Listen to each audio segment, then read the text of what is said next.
Hey folks, Seth here, and today I'm going to talk about economy of wisdom. And the reason I want to talk about my book is because I finished the first draft of the condensed version. And what I'm going to do is I'm going to preview each chapter one by one, doing a read through. I feel like the message is important to share, and I want you to start thinking about it. So let's start. Chapter one, the breaking point. Every one of us is looking for self fulfillment. It shapes our lives and motivates us to do what we do. It influences our choices and drives our ambitions. Yet only a few find it. Many never do.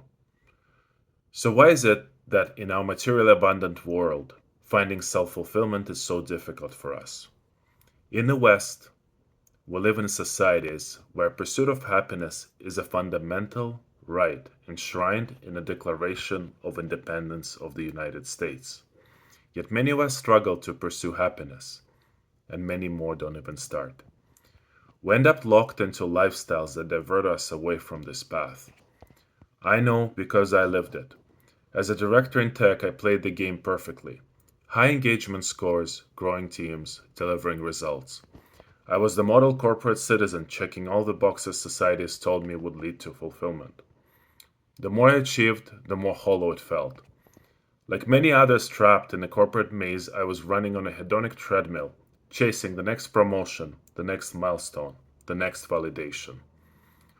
Then came the moment that shattered that illusion. Despite having the highest engagement scores and delivering exceptional results, I was discarded.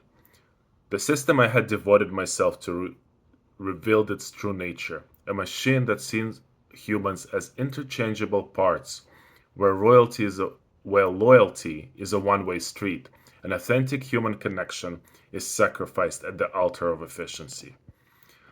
But this breaking point wasn't just about corporate betrayal. It was a wake-up call that forced me to confront a deeper truth.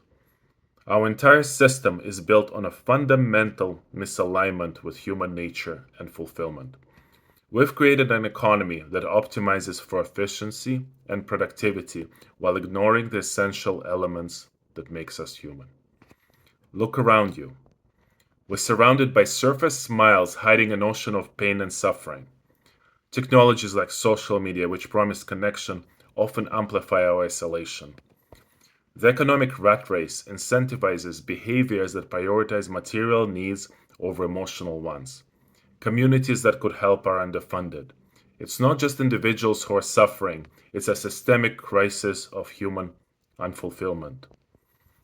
In 2023, Harvard performed a large scale study claiming that half of the world's population will experience a mental disorder. The most common disorders are alcohol use and major depressive disorder for males, and major depressive disorder and specific phobia for females. Half of the world, 4 billion people, a lot of whom are severely depressed. And who knows how many more out of the remaining 4 billion are fulfilled and happy and do not suffer from a milder form of depression. This isn't just about corporate culture or individual struggles. It's about a fundamental misalignment between our systems and human well being. We've built structures that treat humans like machines, expecting consistent output without considering the complex emotional and psychological needs that makes us human. The most insidious part? The system that conditions us to blame ourselves for our unfulfillment. If we're not happy, we're told we're not working hard enough, not positive enough, not resilient enough. We sold endless solutions, self help books, productivity apps, wellness programs, pills that treat the symptoms while ignoring the root causes. But here's what I've learned: it's not our fault, but it is our problem to solve. The crisis of human unfulfillment isn't a personal failing, it's a systemic issue that requires systemic solutions. And as we stand on the brink of an AI revolution that promises to automate more of our work and reshape our society, the stakes couldn't be higher. This is more than just my story. It's a wake up call.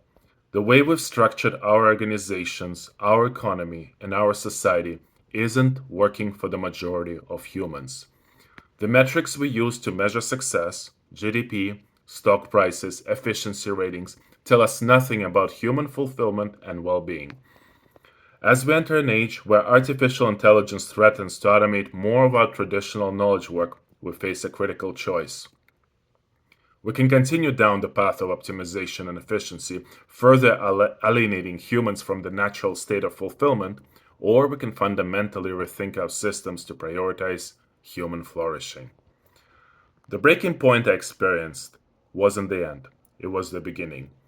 It set me on a path to understand how we got here, and, more importantly, how we can chart a different course. Because the crisis of human unfulfillment isn't just a personal problem, it's a defining challenge of our time. And that's what this book is about. It's about understanding the depth of our current crisis, but more importantly, it's about finding a way forward. It's about creating systems that serve humanity rather than subjugate it. It's about building an economy of wisdom that recognizes and nurtures the full spectrum of human potential. The journey won't be easy. It requires us to question deeply held assumptions, confront uncomfortable truths, and imagine transformationally different ways of organizing our world. But the alternative, continuing down our current path of collective unfulfillment, is no longer acceptable. Are you ready to take this journey? Because the path to transformation begins with understanding exactly where we are and how we got here.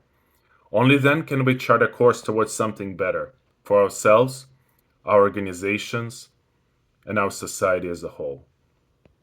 Thank you, folks.